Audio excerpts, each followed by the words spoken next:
Welcome back. 2025-26 ఆర్థిక సంవత్సరానికి వార్షిక బడ్జెట్ ప్రకటించిన కేంద్రం ఉపాధి కల్పన, పెట్టుబడులకు ప్రోత్సాహకాలపై ప్రత్యేక దృష్టి సారించింది. క్రమక్రమంగా పడిపోతున్న జీడీపీని పెంచడంతో పాటు ఉపాధి అవకాశాలు మెరుగుపరిచేలా పలు కీలక ప్రకటనలు చేశారు కేంద్ర ఆర్థిక మంత్రి Nirmala Sitharaman. Ease of doing business కమిట్మెంట్తో ప్రభుత్వం ఉందన్న నిర్మలా సీతారామన్ ఇన్వెస్టర్లకు ప్రోత్సాహకాలు అందించేలా సులభతరమైన పాలసీని తీసుకువస్తామన్నారు. ఇన్సూరెన్స్ సెక్టార్లో ఫారిన్ డైరెక్ట్ ఇన్వెస్ట్మెంట్ పరిమితిని 74 నుంచి 100% పెంచుతున్నట్లు కేంద్రం ప్రకటించింది. భారత్లో తమ పూర్తి ప్రీమియంను ఇన్వెస్ట్ చేసే కంపెనీలకు ఈ 100% పెట్టుబడి పరిమితి వర్తిస్తుందని తెలిపింది.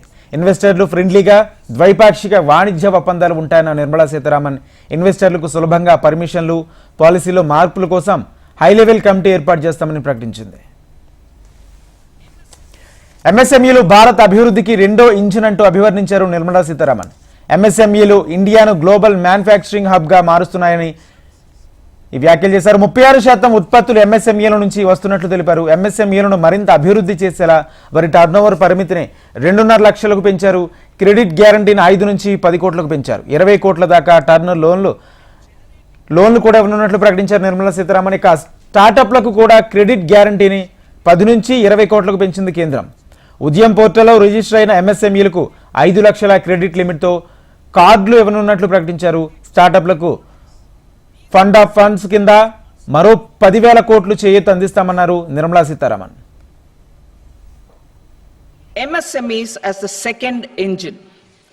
Now I move to MSMEs as the second engine, which encompasses manufacturing and services with a focus on MSMEs numbering 5.7 crores. Currently, over 1 crore registered MSMEs, employing 7.5 crore people and generating 36% of our manufacturing, have come together to position India as a global manufacturing hub. With their quality products, these MSMEs are responsible for 45% of our exports.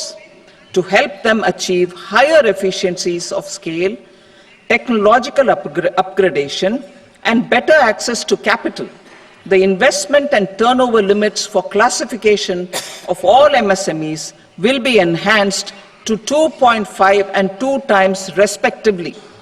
This will give them the confidence to grow and generate employment for our youth.